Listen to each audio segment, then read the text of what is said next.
আসসালামু আলাইকুম এভরিওয়ান, আশা করি সবাই ভালো আছেন। আমরা অনেকে বিভিন্ন পরীক্ষার রেজাল্ট সম্পর্কে জানতে চাই, কিন্তু কিভাবে বের করে এটা আমরা জানি না। যেমন একটা বিদ্যালয়ের রেজাল্ট এবং নিজের রেজাল্ট কিভাবে বের করে এই বিষয়ে আমরা জানি না। আজকে কথা বলবো এই বিষয় নিয়ে, আমরা কিভাবে খুব সহজেই অনলাইন থেকে নিজের রেজাল্ট চেক করব বা একটা স্কুলের রেজাল্ট কিভাবে খুব সহজে বের করব, আজকে এই বিষয় নিয়ে কথা বলবো।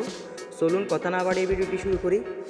পারলে ভিডিওটি শেয়ার করবেন, লাইক করবেন, কমেন্ট করবেন এবং সাবস্ক্রাইব করবেন। চলুন ভিডিওটি শুরু করা যাক। এই জন্য আমরা গুগলে যাব। গুগলে যাওয়ার পর সার্চ বারে ক্লিক করব।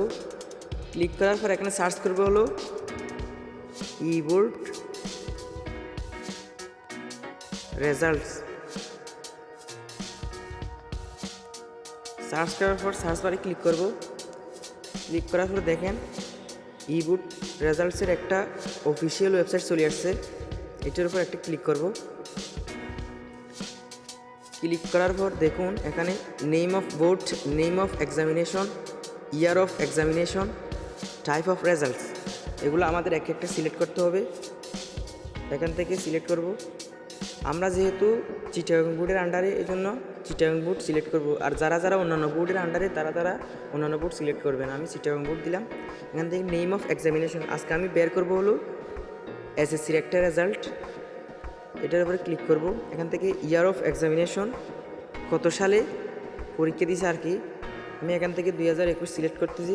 এখান থেকে টাইপ অফ রেজাল্ট, এখান থেকে আপনি কোন ধরনের রেজাল্ট বের করতে চান, ইন্ডিভিজুয়াল আপনার রেজাল্ট এবং ইনস্টিটিউশন রেজাল্ট, আপনার স্কুলের রেজাল্ট, সেন্টার রেজাল্ট, আপনার সেন্টারের রেজাল্ট, ডিস্ট্রিক্ট রেজাল্ট, আপনার জেলার রেজাল্ট, আবার ইনস্টিটিউশন অ্যানালিটিক্স, আপনার যে উপজেলার মধ্যে যেগুলো স্কুল আছে এগুলোর অ্যানালিটিক্স বের করবেন কিনা। আমি আজকে বের করবো হলো ইনস্টিটিউশন রেজাল্টস, আমার স্কুলের রেজাল্ট। এই জন্য আমি এখানে ক্লিক করব। ক্লিক করার পর এখানে আমার EIN নম্বর লাগবে। এটা বের করব কিভাবে, আমার যদি মনে থাকে তাইলে না আমি এখানে বসাইতে পারবো, যদি মনে না থাকে তাইলে আমাকে এখানে ট্রি একটা অপশান আছে, এই দেখুন ট্রি, এই ট্রিতে ক্লিক করতে হবে। ক্লিক করার পর এই দেখুন আপনাদের জুম করে দেখায়, দেখুন এখানে চিটাগং বোর্ডের আন্ডারে বান্দরবান, চট্টগ্রাম, কক্সবাজার, খাগড়াছড়ি এবং রাঙ্গামাটি। আমরা যেহেতু কক্সবাজারের আন্ডারে, এই জন্য কক্সবাজারে ক্লিক করব। দেখুন কক্সবাজার সদর, কুতুবদিয়া, মহেশখালী, পেকুয়া, রামু, টেকনাফ এবং থানা উকিয়া। আমরা যেহেতু পেকুয়ার আন্ডারে, এই জন্য পেকুয়াতে ক্লিক করব। ক্লিক করার পর দেখুন এখানে পেকুয়া জেলার মধ্যে যে যে স্কুল আছে এগুলোর নাম চলে আসছে। Barobaki Adarsha high school, Hosne Ara girls high school, Meheranama high school, Magdama high school, Pekua girls high school, Pekua government model GMC institution, Rajakali Farjunnesa high school, Shilkali high school, Taitong high school, Ujan Tek Khan Bahadur junior school. আমরা যেহেতু বারোবাকি আদর্শ উচ্চ বিদ্যালয়, এই জন্য আমরা এখান থেকে EIN নম্বরটা দেখে নেব। দেখুন আমাদের স্কুলের EIN নম্বর হচ্ছে 10-62-43। এখন আমি ব্যাক যাব। ব্যাক যাওয়ার পর দেখুন এখানে একটা বক্স আছে, এই বক্সে আমি EIN নম্বরটা বসাই দিব, 10-62-43। বসানোর পর নিচের দিকে দেখুন একটা ক্যাপচা আছে, ক্যাপচাটা বসাই দিতে হবে, 7225। দেখুন স্কুলের রেজাল্ট পুরো চলে আসছে।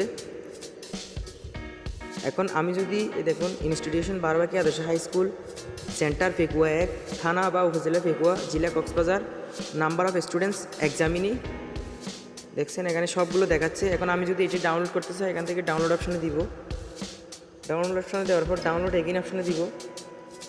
দেখুন ডাউনলোড হয়ে গেছে অলরেডি, আমার রেজাল্টটা আমাকে দেখাবে। এই দেখুন আমার পুরো একটা রেজাল্ট চলে আসছে স্কুলের। ঠিক এইভাবে আমরা আমাদের স্কুল বা প্রতিষ্ঠানের রেজাল্ট খুব সহজে বের করতে পারবো। আশা করি আমার ভিডিওটি আপনাদের ভালো লেগেছে। এরকম আরও ভালো ভালো ভিডিও পেতে আমার চ্যানেলটি সাবস্ক্রাইব করবেন, লাইক, কমেন্ট, শেয়ার করবেন। ধন্যবাদ সকলকে।